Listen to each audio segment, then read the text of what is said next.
Насранидің айтқан әңгімесі. Мен осы қалаға өзімнің туған жерімнен келгенде көп дүние әкелдім тақсыр. Туған жерім Мысыр қаласы болушы еді. Әкем саудаласқандарды келістіруші делдал еді. Менің де табысым әкемнен асып түспесе кем болған жоқ.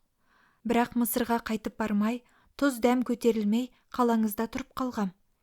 Әкем өлді. Оның саудасына дәнекер қылып жүрген таныс сәудегерлер мені делдал қылды. Бір күні алдыма жұпыны киімді, бет ажары дәулетті кісідей біреу келді. Құрметпен жоғары отырғызып күттім. Ол қалтасынан бір түйір асыл тас шығарды да, қалаңызда осы тас қанша тұрар екен деді. Мен 100 ділда болар дедім. Олай болса, деді жігіт, осыны алушыларға көрсетіп сат, азық базарындағы мен жатқан үйге алып кел. Менің осындай тастарым бар деді. Мен базарға алып шығып 120 тілдаға саттым. Алушылар шұбырып соңыма ерді. Азық базарындағы үйіне келсек, жігіт күтіп отыр екен. Бір үйдің есігін ашты да 50 бөлек тасты алып шықты. Оларды сатып болған соң, алушылардың берген алтынын өз бойыңда сақта. Егер маған ақша керек болса, сенен алып тұрайын. Сатылған әрбір тастан өзіңе 10 тілда делдал ақы ал деді. Мен сүйінгенімнен кісінің қолын сүйіп алдым. Қыруар ақшаны саудаға жүгіртіп, аз күнде 1000 тілда пайда істедім. Ол жігіт бір айға шейін көзіме көрінбей жоғалып кетті. 2 ай өткенде үстіне қымбат бағалы маталардан асыл киімдер киіп үйіме келді. Екі беті алмадай қызарып, маужырап нұры тамып тұр.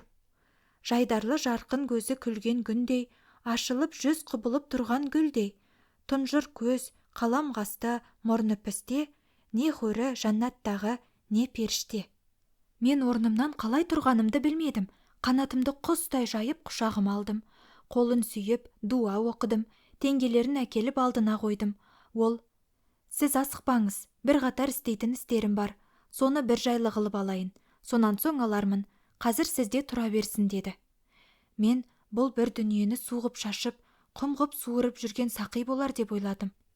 Мұндай кісіні төбеме көтеріп, жанымды жолына тартып, сыйлап тұру міндетім деп серт қылдым. Ол аз отырып шығып кетті. Оның алтындары мені көктемдегі сел құйған көлдің суындай көтеріп шалқытты. Бір жыл өткенде жігіт қайтып келді. Үстіндегі киімі бұрынғысынан әлде қайда түзелген. Жібек, мақпал шұғы екен. Мен қонақты сыйлауға кірістім. Сіз мені қонақ қылсаңыз, өз ақшамнан шығарыңыз. Егер өз жаныңыздан шығын шығарсаңыз, асыңызды ішпеймін деді. Мен: әбден жақсы досым, қаржы кімнен шықса да отырып, ас ішсеңіз болғаны дедім. Астың неше түрлісін дайырлатып, дастарханға отырдық. Ептеген шарапта болды.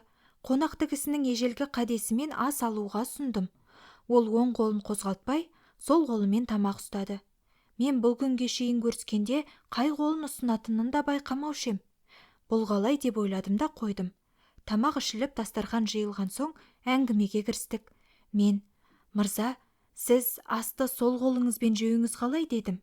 Ол оң қолының жеңін түртіп қолын шығарып: мынау ғой бұл деді, тұжырып, кескен таяқтай қолының бүрісіп біткен, басын буыннан кесіп тастаған білегін көрсетіп.